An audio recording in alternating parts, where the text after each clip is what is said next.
Before we get started, I just want to make a brief announcement about the state of the pod. We've been getting tons of amazing feedback from women, and it's become very clear to us that a lot of women are thirsty for this type of content.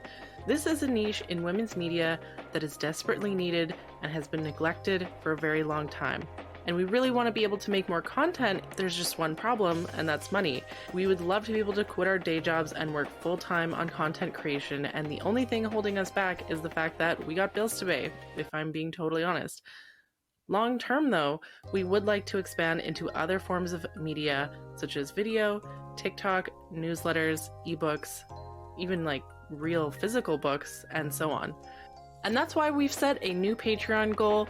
As soon as we hit $10,000 monthly revenue, that will be enough for us to afford to quit our jobs and start working on growing FDS full time. Currently, our schedules only really allow us to post about 60 to 90 minutes of bonus content per month.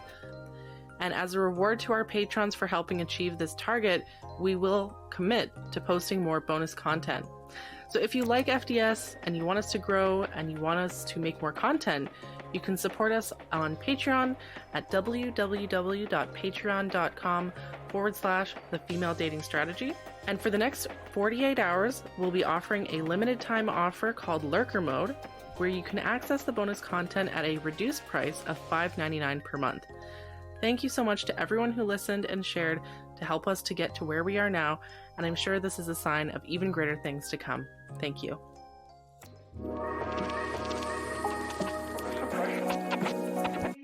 What's up, queens? Welcome to the Female Dating Strategy Podcast, the meanest female-only podcast on the internet. I'm your host, Ro. And I'm Savannah. And this is Lilith. And today we have a much requested, much esteemed guest, Dr. Gail Dines.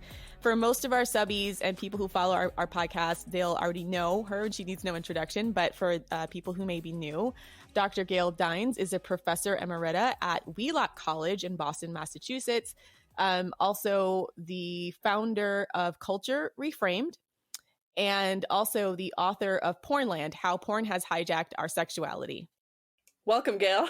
Pleasure. Thank you so much. So much. I'm so happy to be here. I always like to talk about pornography.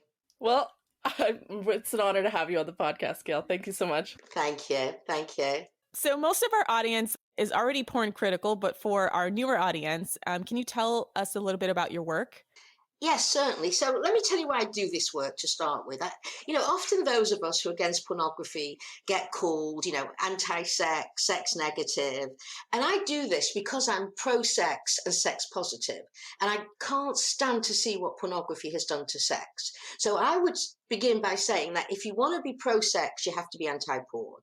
You can't be both pro-sex and pro-porn. The two don't go together. So I've been doing this for well over 30 years, so there's many aspects of my work.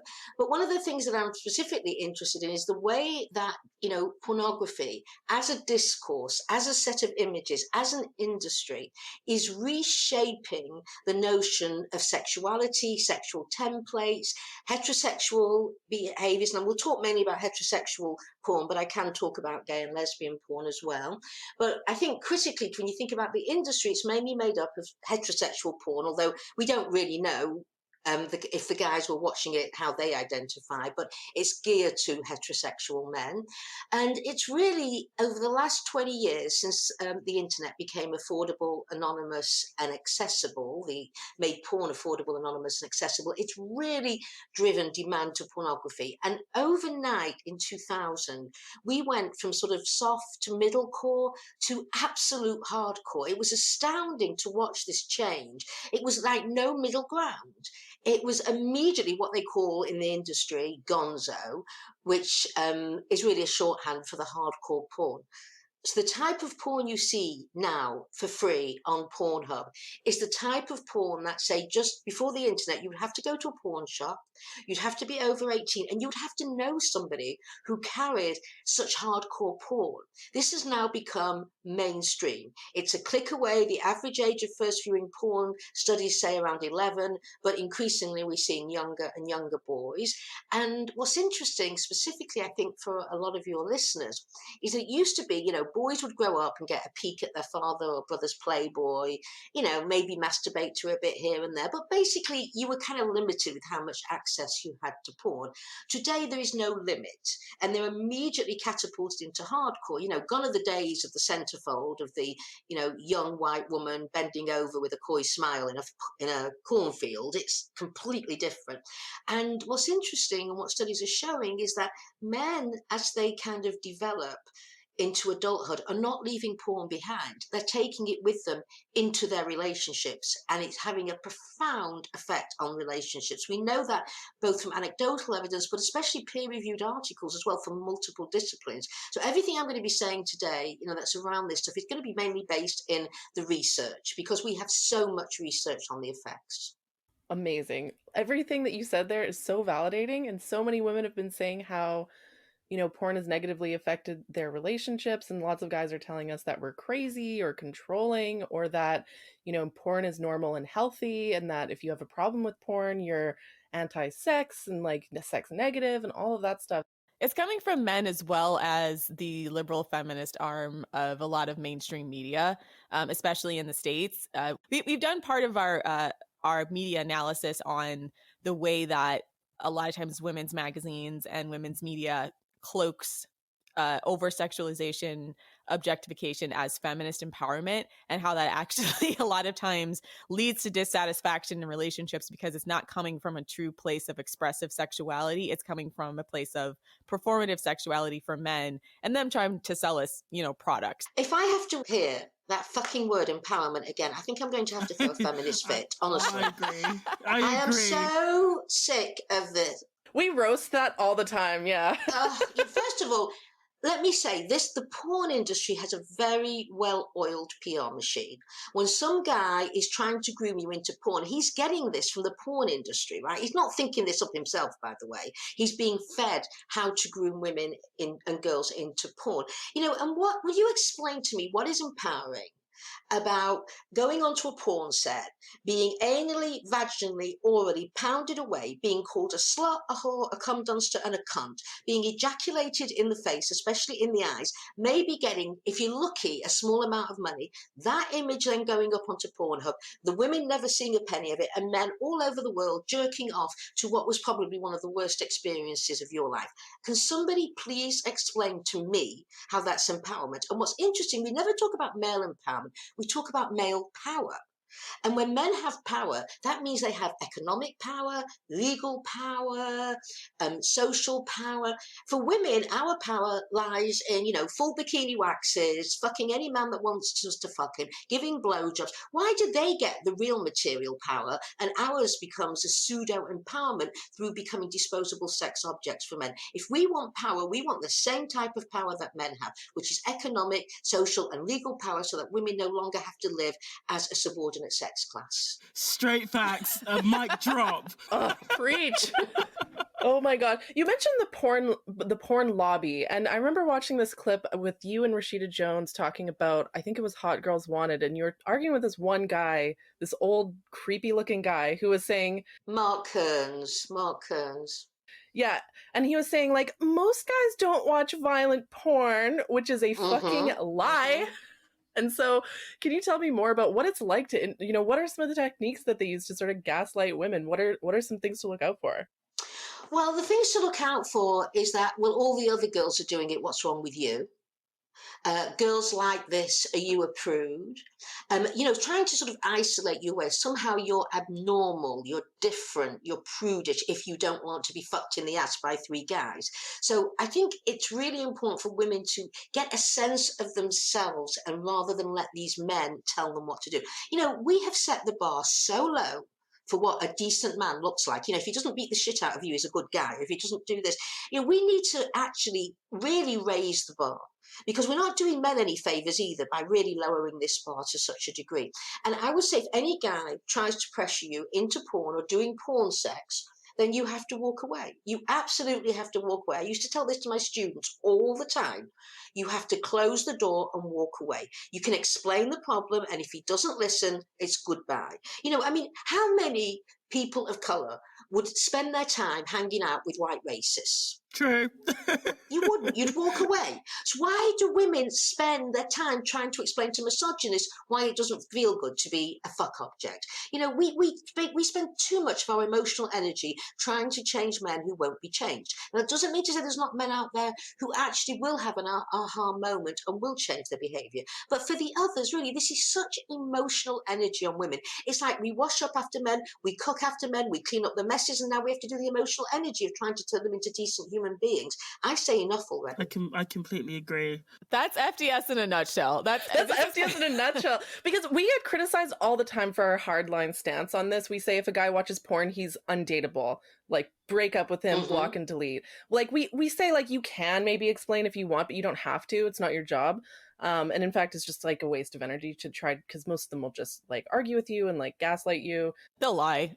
They'll, you know, it's a waste of time, right? And so we say all the time, like, oh, just block and delete, like, just break up with them. And so many people give us shit for that. But that, like, we have a professor here telling us that this is facts.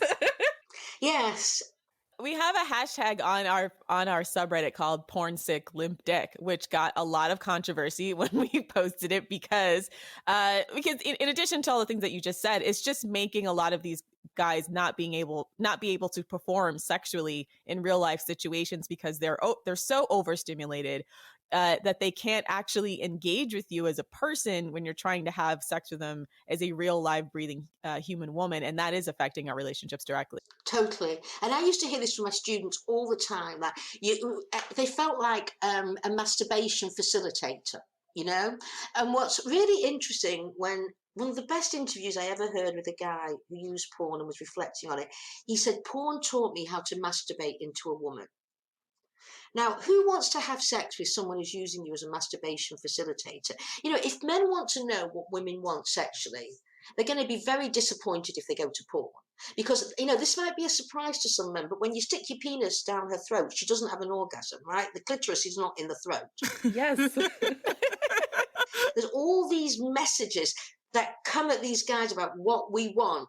And what happens is they really do become terrible sex partners because they're clueless, they're focused on getting off as quickly as they can, and because they think the women in porn like it. And by the way, I've interviewed so many women in porn who've been in porn and they hate it. They hate every single minute. All this interviews you see with women who are in porn, I love my body, I do it. That's when they're in porn. Speak to women once they've left the porn industry. That's when things change dramatically. And they talk about it felt like rape, it felt like abuse, exploitation. They're not having a good time. And you know what's interesting? The men aren't either. Porn performers don't like doing what they're doing.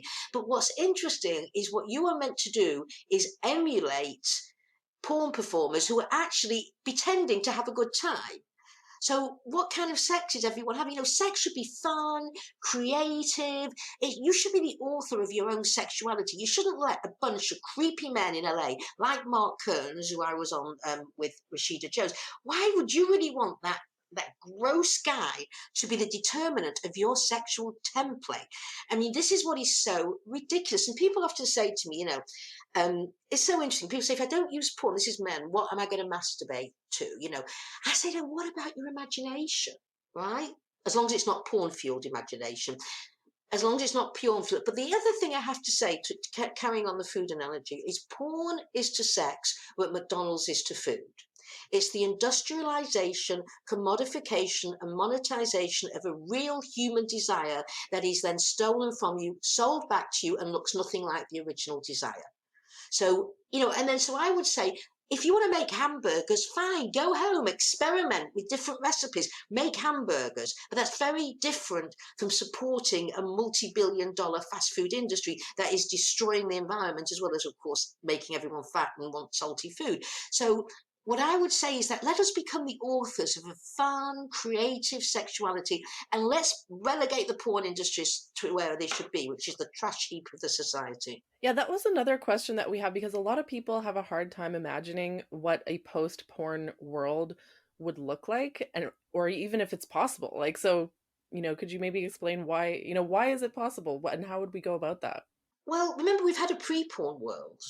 right? That people managed to have sex, and it wasn't great sex for most women, by the way. We know from the 1950s, it was like kind of lay back and just let it happen. And in England, we used to say lay back and think of England, why he did this to you. But I think now, given that women are demanding more and more that they are sexual beings who have a right to sexual pleasure, I think a post-porn world would be one in which women were seeing themselves to have a right to pleasure, were not there in the service of men sexually. And this would really make men become more creative, because if women wouldn't tolerate what men do, which, remember, a post-porn world would require also probably a post-patriarchal world, right, which is what we all dream of and hope for all the time, is that really thinking about what does sex look like that's built on not just relationships, but intimacy, consent, connection, equality, all of those things. And I'm not saying you have to, have sex with the same person all your life, or you shouldn't experiment. Of course you should,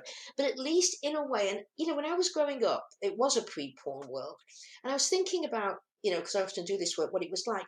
And first of all, I grew up in a quite a small Jewish community, and they were not kind of didn't feel perpetrators, boys. You felt safe with them, so you really got a chance to sexually experiment in a way that felt safe and connected, and you could then move on to some other guys, but you never felt like you had to perform for the guys. So I hear my students talk all the time, and most of them don't have orgasms, they don't enjoy sex. All they can think about is he enjoying it, and does my stomach look too big in this position, or does my butt look too big? They kind of become the external observers to their body as they're having sex. They're sort of disembodied during sex because they're so concerned they look the right way, they look properly, they look like they should, and that they're performing on him the kind of sex exactly that he wants, that he's seen in porn. So one of the things that I found when I was just researching your work and looking at the response to it is a lot of the pro-porn feminists seem to think the answer to this is not to not what you suggested, but to push for more and more quote unquote feminist porn. And they also often denigrate your work as just like, oh, well, she's just an anti-porn feminist and there's not enough evidence to support what she's saying. Oh, she's just a swerve. Yeah, swerve. Or and furthermore, I mean, the other difficulties with doing this work is that there's not always a good control group because there's so many men that watch porn. So a lot of times when they've tried to do hard studies on porn, they literally cannot find men who have not watched it to use as a control group. So what's your response to that? What kind of research have you seen? Well, first of all, let's get rid of the feminist porn argument. You can either be a feminist or a pornographer. You can't be both. Okay. Pornography in its production and consumption is violence against women. And I don't care if you brand yourself a feminist, it doesn't work like that. We have no right to monetize and commodify women's bodies. That's whether you're a pornographer living in LA or whether you're Erica Luss living in Berlin. It's the same thing. So I do not buy this ethical or feminist porn. You cannot take an utterly bankrupt system and think you can make it better. You have no right to be the voyeur of somebody at their most vulnerable, who you do not know. You don't know her wishes, her wants, her desires, her aspirations, her history, nothing. Why should you have the right of looking at her while you are clothed or semi-clothed and she is at her most vulnerable? So do not believe there can be such a thing as feminist porn. If you want to make your own images and keep them within your own community or your own relationship, that's fine. That's none of my business. But once you start commodifying them and wanting to make a profit, then you become tapped into the mainstream porn industry, whether you like it or not, and it is about the monetization of women's bodies. So no, I do not agree with the terms feminist or ethical porn. I think it's an oxymoron. The thing around the third wave feminists, I think what's happened with this pro-porn is that they are actually neoliberals. They were not brought up at a time when radical ideas were in the air. They were often born during the Reagan-Thatcher era or the post-Reagan Thatcher era, where rampant individualism was the key. So really, I joined a feminism that says, you know what, even if I'm okay, and I have to say I'm very okay, I've got race privileges, class privileges, I've got a lot of privileges, I'm fine, but if my sister over there is not okay, then I will walk mountains to make her okay, because you know what, we talked about women's liberation. our job is to liberate all women, not just a lucky few who happen to have some privilege. The problem with third wave neoliberal feminism, which is more the pro-porn feminism, is if I'm okay and I like it, then fuck you, sister over there, it's your fault. It's not a notion of collective liberation. It's a notion of individual empowerment. And let's be honest, individual empowerment happens to the most privileged of women. It happens to the whitest, most wealthy women with the most choices. So this is why, as a radical feminist, I do not buy into third wave, and I call it faux feminism, because it's not about sisterhood, it's not about liberation, it's not about the collective well-being of women. It's really about individual women and what they're doing. So I think we need to step back a little bit, because this is really part of a wider argument as where is feminism going. And I don't like it where it's going, I have to be honest. And to call us, swerves like sex work, as if we are against women who work in the sex industry. We do this work because we don't want our sisters to be sexually exploited in the sex industry. We're not against them. We see them as our sisters. And we want to make a world where women don't have to be sexually exploited as a way to feed their children or to put money or to put food on the table. So that's a complete ridiculous upside down view of reality. So I think ultimately what we have to think about is how do we get young women to really think about pornography, prostitution, all of these things in a way that is about the collective liberation and well-being of all women and not about just you as an individual. That's the hardest, and especially the United States, which is founded on this notion of individualism. And the research, let me talk to the research. There is over 30 to 40 years of research, empirical research from multiple disciplines that show the same thing. When you're in social science, as in any science, you go with the weight of the evidence. Now, I can find you junk science, just as I can find you a piece of junk science that says climate change isn't happening. You always got some junk science. That's why you need to go with the weight of the evidence. And without question, when people argue there is no research, we have longitudinal research now which shows causation, where they're following boys and they're holding all variables constant except for their use of pornography. And what they're finding as they move into adulthood is that the more boys view porn, the more likely they are to sexually abuse, the more likely they are to rape, sexually harass, coerce girls into sexting, become themselves perpetrators.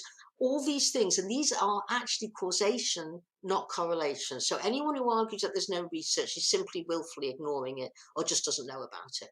Yeah, we actually get people who say the opposite. They'll say like, well, the research says that porn is amazing and healthy. And we even had one feminist we were arguing with, quote unquote feminist, who was saying that the sex offender registry is anti-feminist and that if you're a good feminist, you should be like a pro abolishing the concept of the sex offender registry. And we'll point to junk science to quote unquote prove that. So like they've lost the plot, like basically. They lost the plot. Like help us out. Like how do we respond to these crazy people? Well, let's just talk about the sex offender. There are some people on there who shouldn't be, I have to say. Right? Sometimes it's too cast a wide net. For example, girls who sexed, young girls who sexed to who were under 18, sexed to other people can be called sex offenders because they're sending child pornography. Yeah, so people like that shouldn't be on the sex. No, but that's the thing. No. Like our argument is like if there's problems with the sex offender registry, we should change it or reform it. That's and not right. abolish Not it. Abolish it. Exactly. Not abolish it. Yeah, not abolish it. Though that's a wacko argument. You know, why bother? I would say to that person, you know what? You send me the evidence to read this. Instead of me fighting with you, first send me, and I often do this when people argue with me, I say, you know what, if you disagree with me, send me the links to the studies. Let me read them and I'll get back to you. Of course, I never get any emails and links and anything like that. But that's the way, don't spend your time defending it. Ask for the studies so you can read them and assess them yourself. And believe me, you won't have to read any studies because no one will send you any. Most of them just send us like a YouTube link to some idiot talking.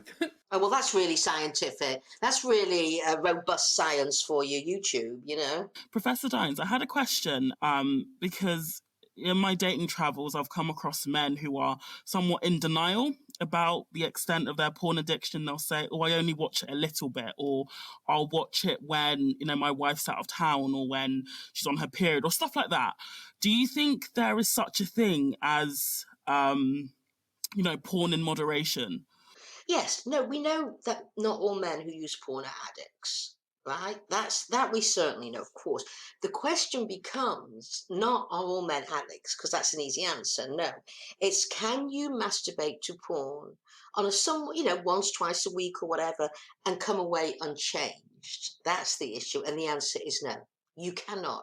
The porn is such a thud to the body. Just think about what's engaged in the body: cognitive, emotional, the limbic system, your dopamine releases. I mean, when you are masturbating and orgasming to porn, it is an incredible shift in sexual templates, in the way that your neurons fire and wire, in the way that you develop ideas and attitudes. You cannot walk away unchanged from porn. Will you walk away a predator, a rapist? Probably not, right? If you're not using it regularly or you've not got other issues going on.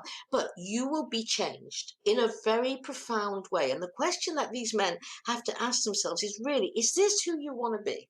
And this is very interesting, because I lecture in many universities. And what's so interesting is I get at the front row these guys who come in ready to do battle. You can see, that there's this smouldering kind of rage coming off them as I come on the stage. They're sitting there with their feet up, their baseball caps turned backward, and really they're ready to. And then they think, what can this middle-aged woman, what the fuck has she got to say about me and porn? What does she know?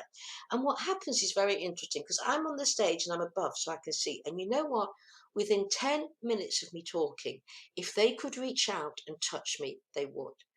It's like at last somebody is saying, I'm not a vile, disgusting pig for using porn. Because I say, you are victims of this industry. They are out to get you. They are out to turn you into life support systems for erect penises. And I believe you are worth more. In fact, you know what? Feminists are men's best friends. We all believe men are worth more than the pornographers say. Otherwise, we wouldn't do this work. And at the end, these guys are lining up, some of them in tears, begging me to get them resources to get off pornography.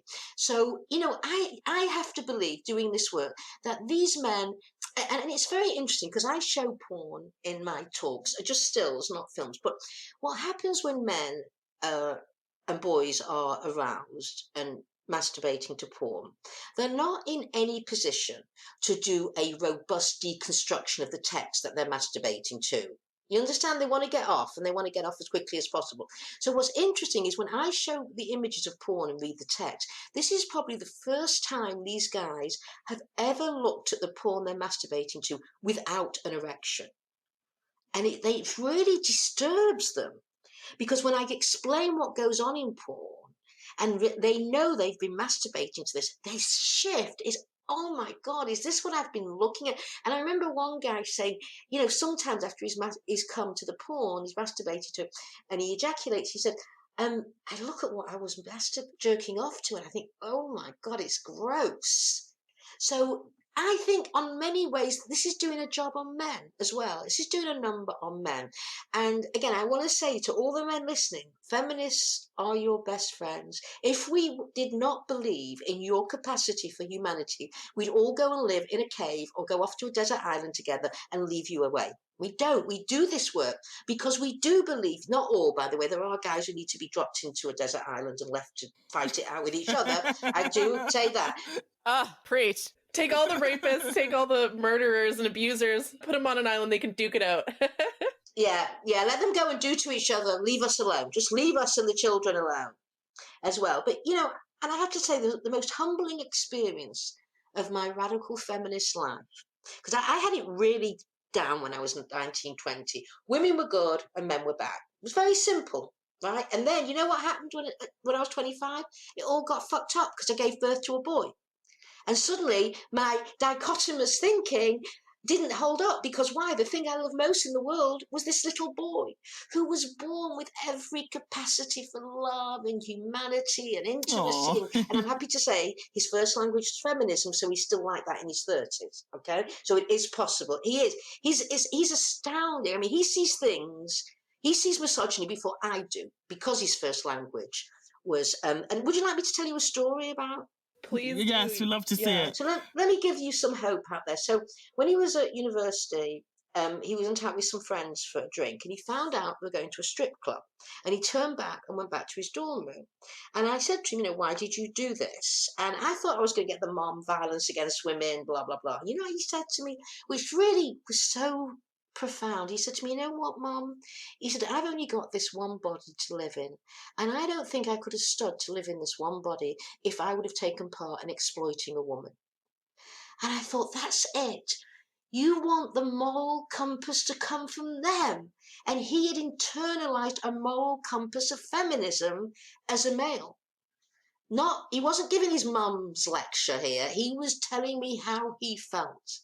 So it is possible. Do not tell me men are not capable of this. And I've been married to the same guy for like 300 years, and he's the most pro-feminist man I've ever seen as well. So I'm surrounded by a lot of good men. I believe in that, which is not to say there's a lot of terrible men out there that women should avoid, right? Because they've been socialized by this patriarchal system to be misogynist. And some you will not bring back, but some you might. We hope so. Anyway, that's the job of one of the jobs of feminism. Yeah, thank you so much for saying that, Professor Dines, because I think a lot of the hate we get towards the female dating strategy as well is that we hate men and that we want them all to die. And it's sort of, it doesn't make sense, because why would we talk about dating them if we want them to die? Like, bit of an oxymoron, that, isn't it?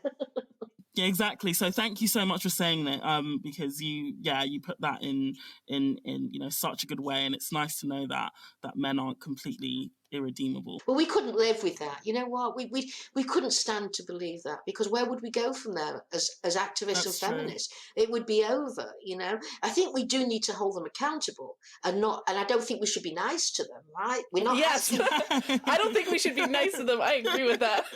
No, we're not asking for our liberation here. We are demanding it, and we will do whatever it takes to get it. Right? We're not saying, please, pretty please here, please free us and liberate us. No, we are going to take it. So you better make sure that you shape up as men, because really, you don't want it to get nasty that we have to fight to the degree that we're ready to fight. And could you tell us more, Professor Dines, about feminist parenting? Because we get a lot of flack saying that, we get people accusing us of being child abusers to our sons, saying, I guess when they think of feminist parenting, they just think of a bunch of women standing in a circle around a boy yelling shame, shame, shame. You should hate yourself. Men are evil. You're evil. Yeah. So low value man. Yeah. So how? Oh, that is so ridiculous. We also believe, we had an episode, we just recorded an episode yesterday actually with the early childhood educator talking about how to raise feminist boys. And so I was wondering if, what do you have to add to that idea? How did you go about raising your son to be a feminist? Well, first of all, it was my husband and I doing it together, because very important that he had the role model of a man who is pro-feminist, right? Because, you can't, when you're battling with them, if you're in heterosexual and you're with a man and you're battling with how to raise a son in a feminist way, that is going to cause a shitload of problems. So how we did it was, first of all, no great lectures. The last thing kids want are great lectures, right, to be lectured at. So one of the things we did, it was just from a very early age, we introduced words like sexism, misogyny. So my son would come home at 4 complaining that his friend had been sexist today and he had to say something. And then he would know these concepts. So another time I walked in on him and he's watching, this is 5 years old, and he's watching National Geographic, and he's pointing at the television and he's shaking his head. I said, what's the matter? He said, they keep saying man and his environment. What about women and their environment? These were things he recognized so early on. So what we did was just used very teachable moments. So we'd be driving, and best way to do it with boys is in the car or biking, because eye to eye doesn't always work. So we would be driving, and I'd say, oh, look at that picture, what's wrong? He'd go, oh, it's really sexist. Look at how her body looks. She's got no clothes on, or something like that.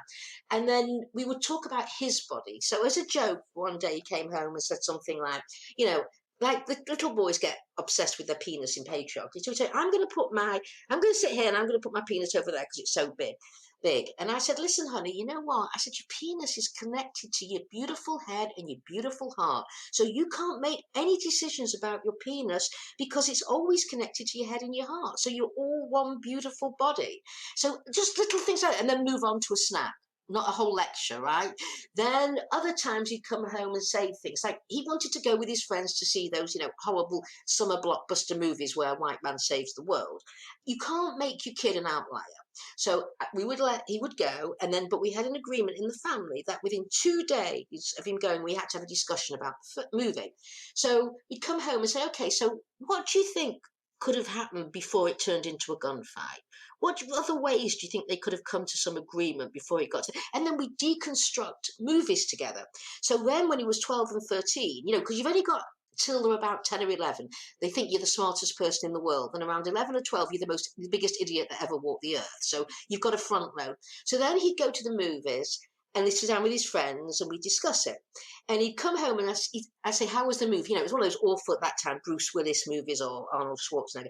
And he'd say, it was really cool, Mum, I loved it. I said, great. I said, how would I have liked it? He said, Mum, you would have hated it. And I say, why? And out of his mouth would come this incredible feminist analysis. But you know what? It was his mother's, not his. But really, he was sitting there with a dual brain of a 12-year-old enjoying watching the movie and of a 12-year-old deconstructing it from a feminist perspective. And as long as he could argue at that age that it was his mother's analysis and not his, he was free to really go for it. So you've got to step back a little bit and let them have some freedom, because you know what, once you've front loaded, they come back. They really do. It gets absolutely melded into who they are, and then they respect their own bodies. They have a sense of themselves. And you know what, it's the opposite of boy hating to bring them up as feminists. Boys are not doing well in this culture. They are more likely to die of suicide. They are more likely to die of risky behaviors. That masculinity is not healthy for anyone, not boys, not girls, not the planet, nothing.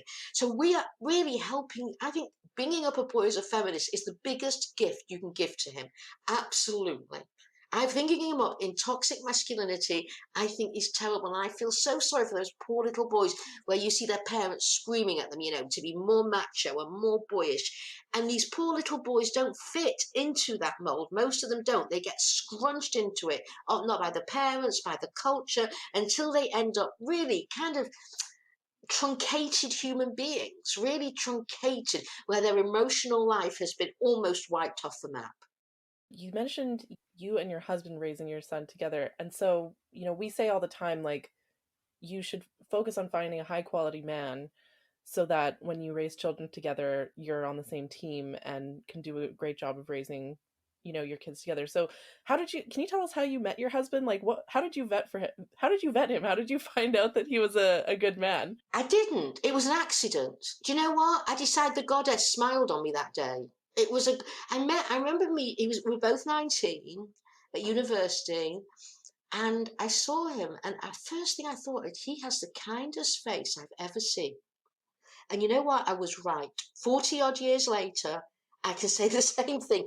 He is the gentlest, kindest male. And he did not grow up in a pro-feminist family, believe me. His parents did not have him married to a radical feminist. That was not their idea of what their son should be married to. You should be married to I'm Jewish, but a nice Jewish girl who stays home and makes him chicken soup on a Friday night. That was their image.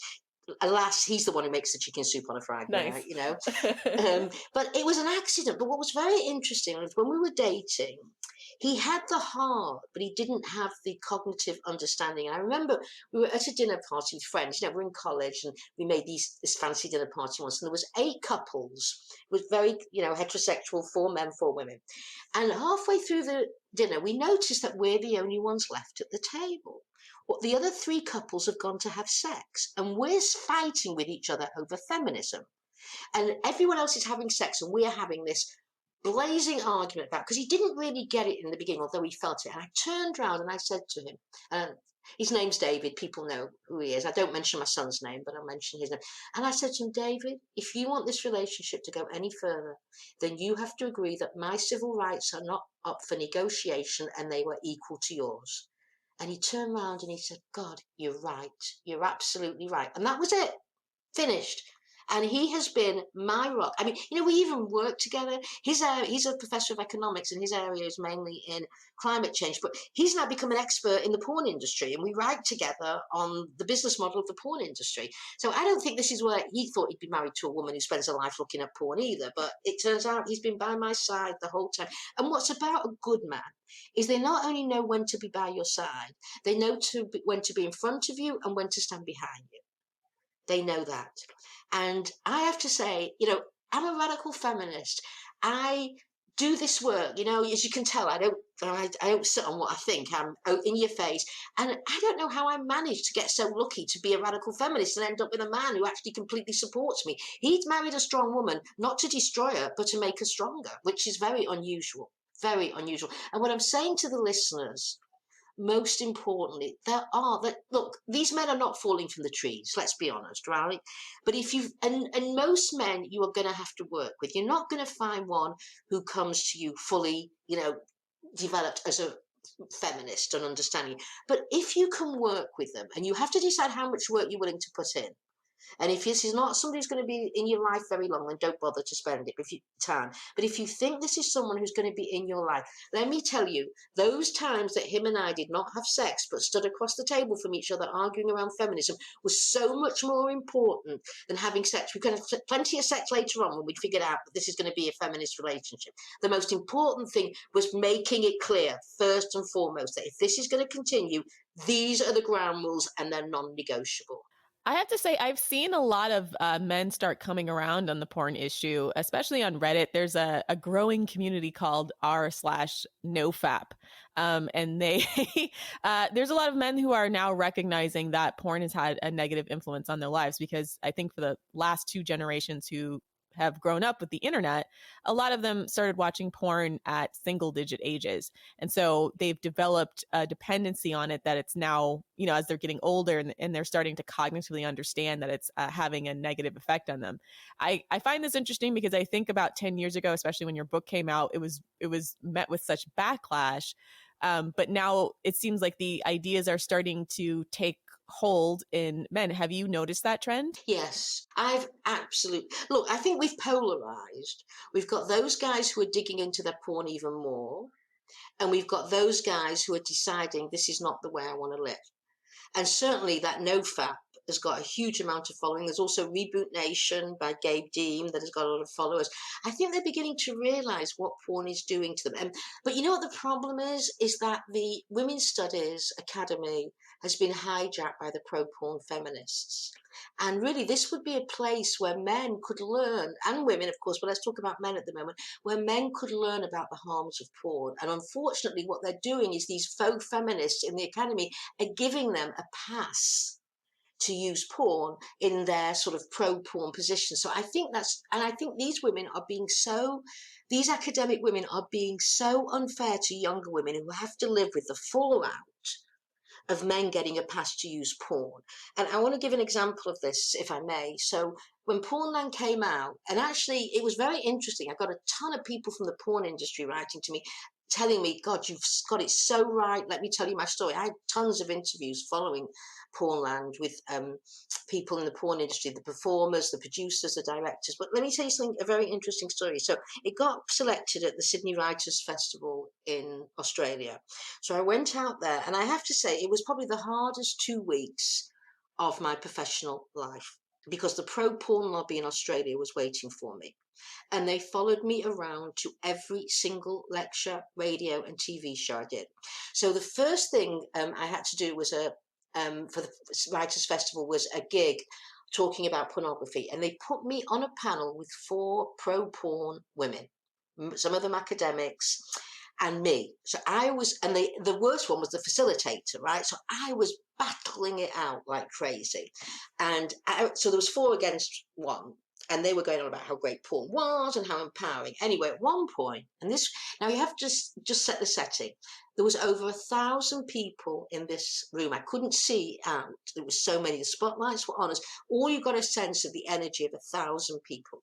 And at one point, I think it was the facilitator, turned to me and said, Gail Dines, you've got no research. You've only got anecdotes. By the way, I had all the research with me, but it didn't matter. But she said, you've only got anecdotes. and about to open my mouth to start arguing about the research. And at the back of the room, I couldn't see, a young woman stands up and says, I'm an anecdote. And then another one. And then suddenly the room is standing up with women screaming, I'm an anecdote, I'm an anecdote. Because these women had no clue what lives were like for young women. And the young women were fighting back. And it was a wonderful, wonderful moment to see that. That's powerful. So powerful. Yeah, powerful. It was powerful to be a part of it and to see their rage. All of these women who were on the panel were in their 40s and 50s, heterosexual, married, academic. They didn't know what life is like there for young women trying to navigate their way through this porn-filled culture. We've captured a lot of that audience as part of female dating strategy, and that has been very, very frustrating because we've been covered in the media, and a lot of our support has come from somewhat conservative or at least moderate cultural critics, but like the liberal side of it is all out attack on us, like all out attack on our criticisms of BDSM, all out attack on our criticism of porn in general. And yeah, I can't help but feel that a lot of it comes from just what you said is there's two factions. There's the older guard of feminists who just do not understand the ubiquitousness of porn culture, and they were even criticizing a lot of millennials and Gen Z in our response to the Me Too movement because they felt like the things that we would bring up were like, oh, this isn't real assault, or like this is like you're making a big deal of nothing. Yeah. Wow. Yeah, exactly. Because they don't understand that it's not even that it's just one incident. It's just the volume of incidents because of how ubiquitous it is in the culture now because of porn. It's not unusual to have guys like grab you, choke you, slap you, do pornified things. Totally no. They don't understand. Mainstream now. Yeah. And so FDS has been integral in pushing back on that. But it does feel like we're up against a massive machine of both the media and academics on this. Can I just say, I love you. Oh, thank you. I love you too, Gail. You are doing such fantastic work. Honest to God, you are doing the goddess's work here because so many young women think they're going nuts. Once this is over, I am going to spread the word about you everywhere because you are a lifesaver. Do you know, women come up to me saying this, I'm so alone. I didn't even know you existed. So I am going to be your biggest fans. I'm going to spread it everywhere I can. Because this is so important, because I meet so many young women who are so isolated. But let me give a sort of international level here. This is very true of the United States and the United Kingdom. It is not true of Southern and South America, right? Let me explain why. I travel to Brazil, I've traveled to Colombia, I give lectures in Argentina, I go all over the globe. And what is astounding, I'll give you an example in Brazil. So I was in Brazil just, I think, was it 2 years ago?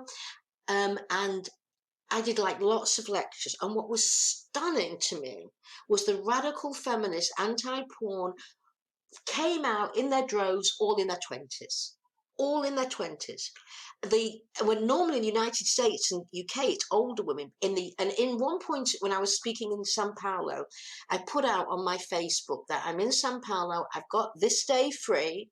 I'm willing to do, a discussion with radical feminists wherever you are, and we'll book a room. Do you know, we booked a room for 50. We had 250 turn up. Some flew into Sao Paulo, and I'd say everyone in that room was under 30. Yeah, that's what I'm so impressed by. A lot of our followers are from Latin America, and I'm so proud of our sisters there who are, in their 20s and are radical feminists, and I'm like, that's amazing. Totally. You know what it is in a way here?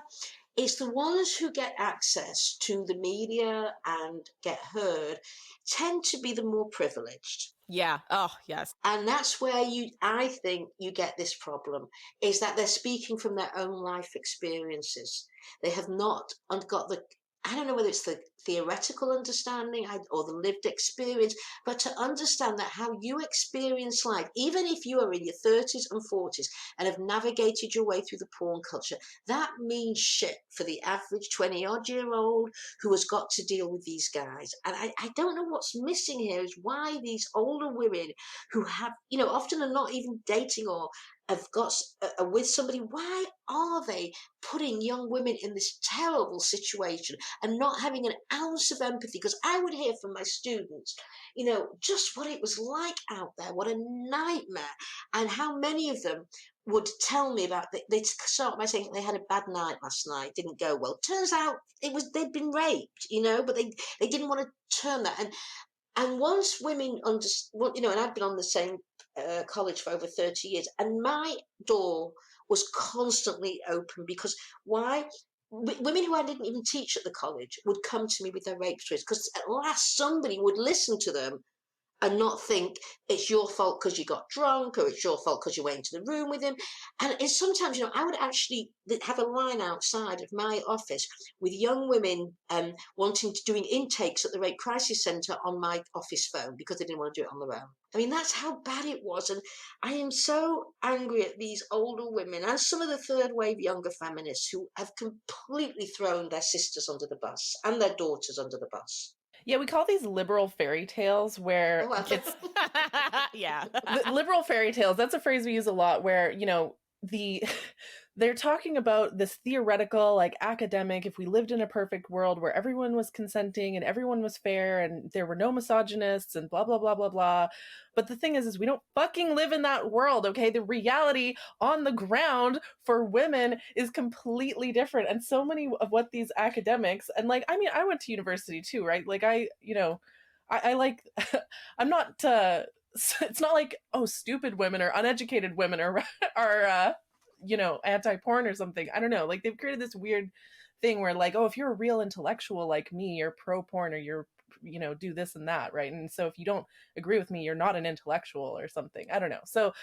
So, but we call these liberal fairy tales, where they, they're talking about a world that, if everything was great and perfect, then it would work, maybe. But we don't live in that world, and so we have to interact with the world as it is right now. Totally. Yeah, and they do ignore the working class a lot, and that's actually been another criticism we've had, is that, like, they live in a world where their idea of equality is based on a white collar workforce versus for people who are in blue and pink collar jobs, in which, like, gender negotiations are way more complicated, and the idea of equity is a little bit more complicated because you're not dealing with a person that's working the same kind of, with blue collar work, it's, it privileges male physical strength. With pink collar work, it tends to privilege women working in more nurturing or more caretaking professions.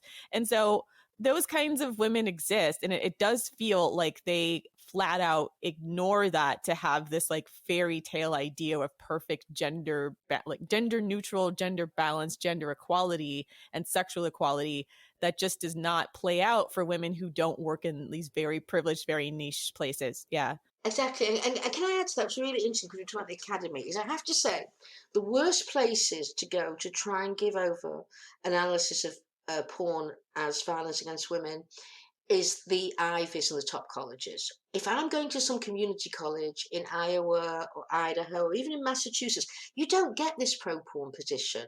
It's really the Ivies where it comes at you the most. And again, it's because, no accident, these are the most privileged, but you do not see it in colleges where you've got, mainly working class women. And remember one thing, working class women need to be much street smarter. Money buys you the privilege to be stupid. It really does.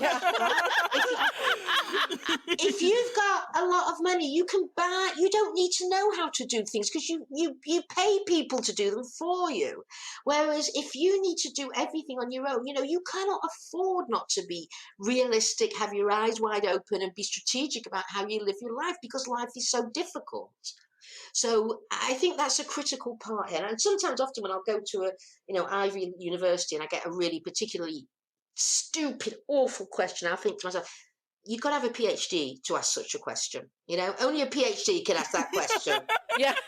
Yes. Oh my God. We were saying the same thing. Why are PhD people so fucking stupid? Because you're taught not to feel. And also remember, to get a job, you cannot get published if you're anti-porn. It's almost impossible to get published.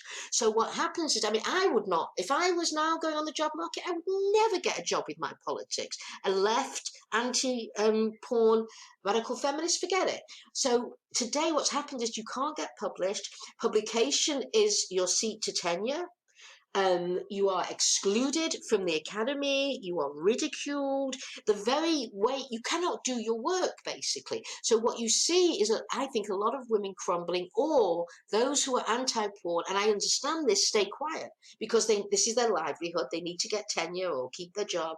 So, the academy has really become a kind of policing institution for this kind of thing.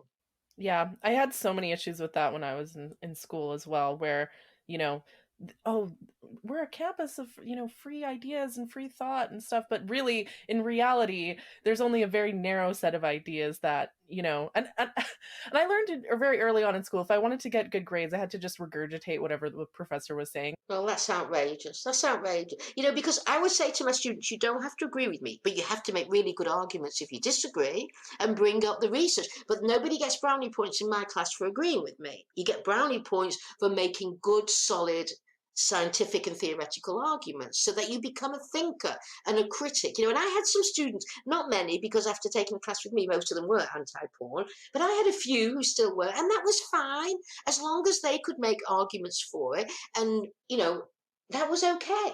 But you really want to create free-thinking intellectuals who have the courage to go against the hegemonic thinking. That's really what progressive pedagogy is you bring up the hegemony, the dominant ideology, you give them the tools to deconstruct it and think of a counter-hegemonic discourse. I honestly think they're afraid, even outside of academia, is because so much of the media hires from the same kinds of schools and the same kinds of thinkers that a lot of times we see magazines that are geared towards young women that often have young women writing for them, but they're regurgitating the same kinds of ideas that you'll hear at a lot of like Ivy liberal arts colleges because they know they won't get hired as a journalist, or, the pro-porn lobby is always a lucrative advertising market. It's so powerful. Right, exactly.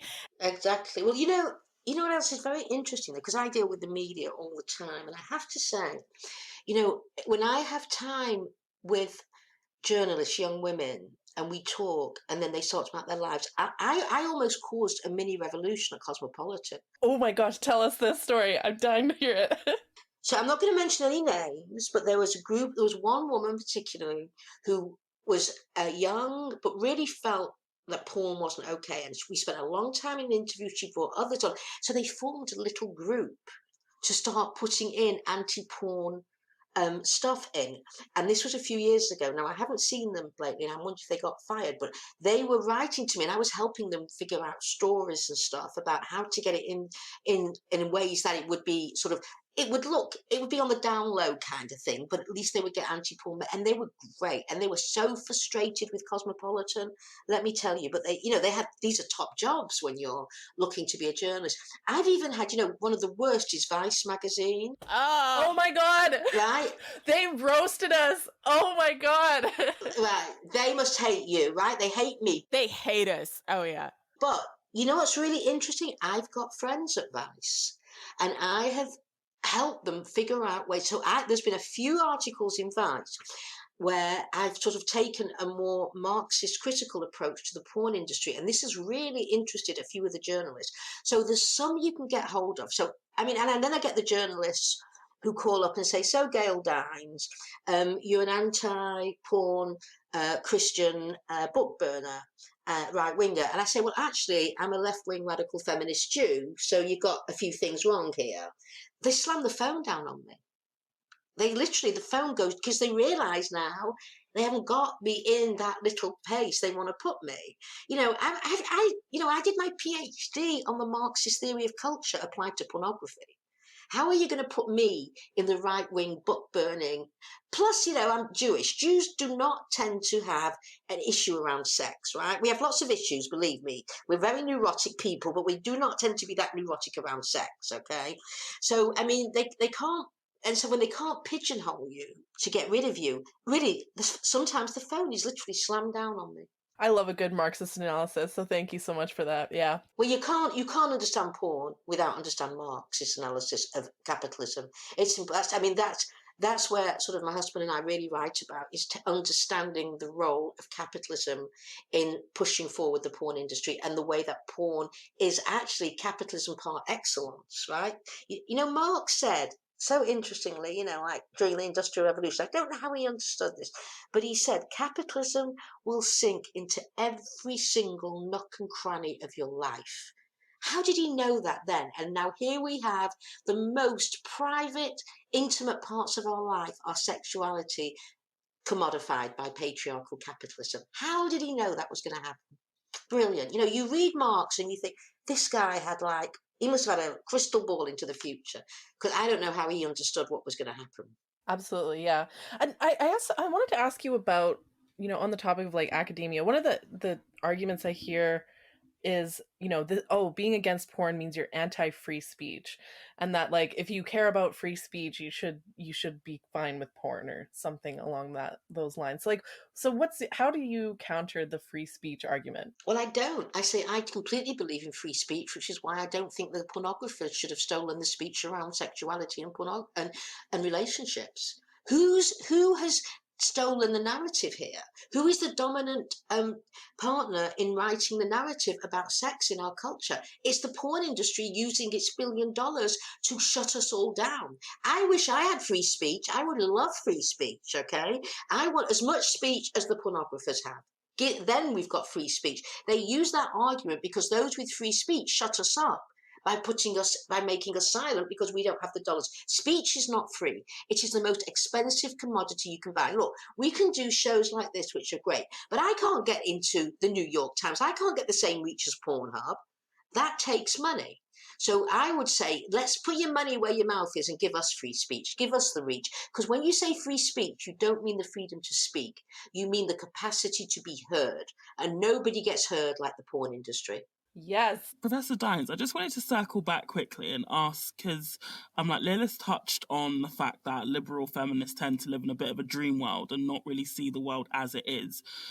So if we accept that porn has infiltrated society, even women who are anti-porn have been affected somewhat by the presence of the porn industry. How do you think we can navigate as women, and also men as well? How can we navigate a world that is, full of porn, that is, with all the like positive like messaging around porn? How can we navigate that and develop healthy relationships with ourselves and our sexualities? Right. Well, the answer, of course, is a feminist revolution, radical feminist revolution. But that's not going to happen tomorrow, okay? And meanwhile, you have to live in this world, okay?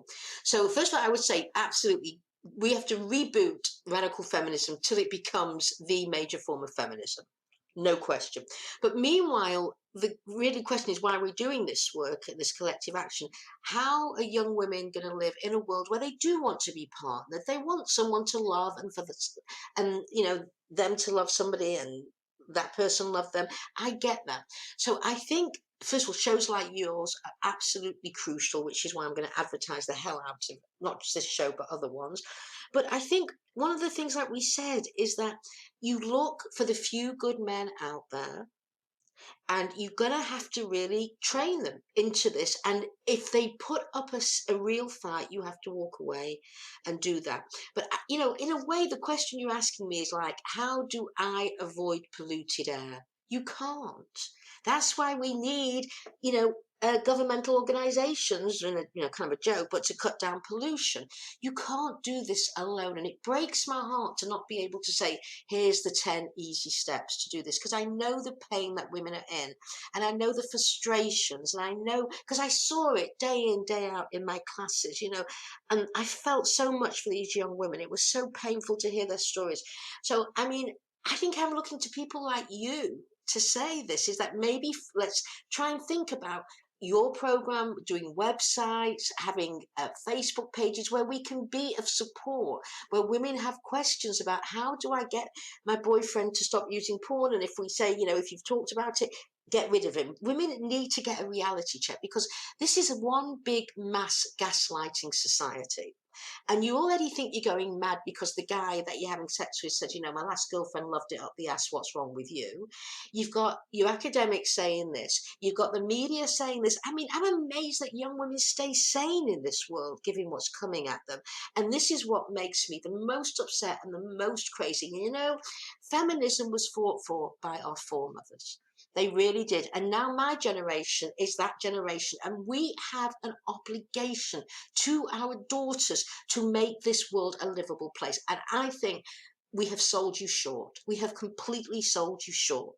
And I just wish I had the answer, because I know what life is like. But the only thing I can say to women is, read as much as you can from the anti-porn feminist position, and never sell yourself short. Never settle. You are too important, you are too precious, and you deserve more than to settle for some guy who's not going to treat you the way that you deserve to be treated.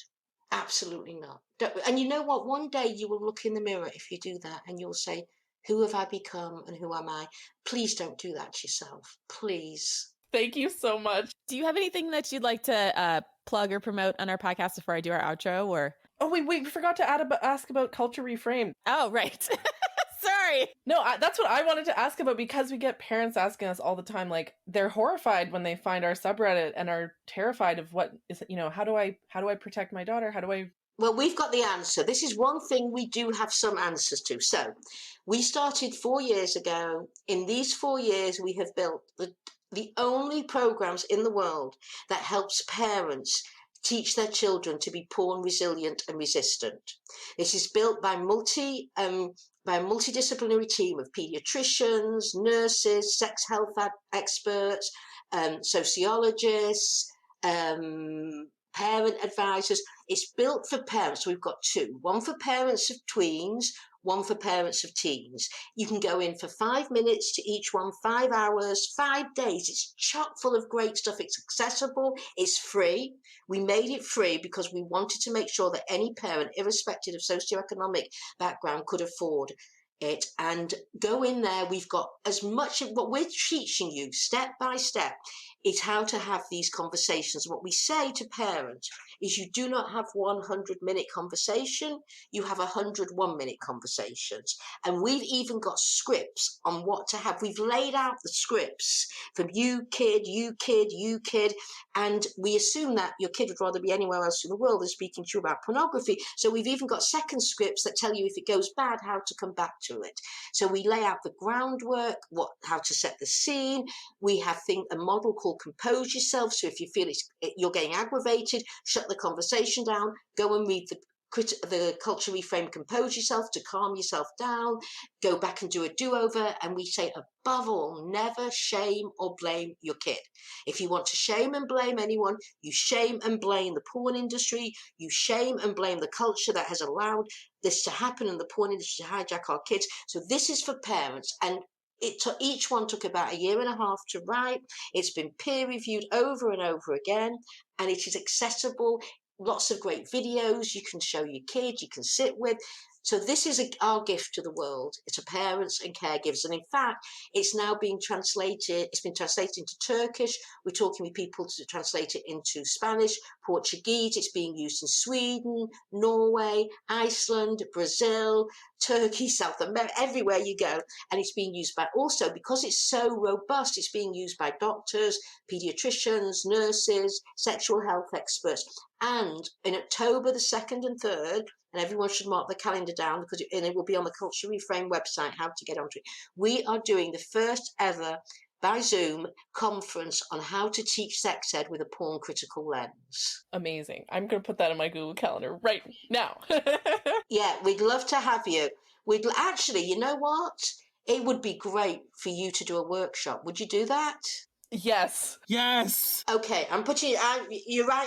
We'll get in touch after this, because I think what you could talk about would be so important in your experiences. So I'm going to put you down for a workshop. So for everyone listening out there, this is the first ever conference where we are going to look at, and not just school-based sex ed, but all types of sex ed. How do you take, because everyone's teaching sex ed as if we're living in the 20th century. We don't. We live in a society which is porn fueled. By the time kids get to sex ed, if they ever do, they've already got their sexual template formed by porn. So how do we teach sex ed in the real world right now in a pornified culture? So we've got speakers from all over the world. We're going to have breakout sessions. It's going to be fabulous. So, and you're speaking. This is it now. This is so great.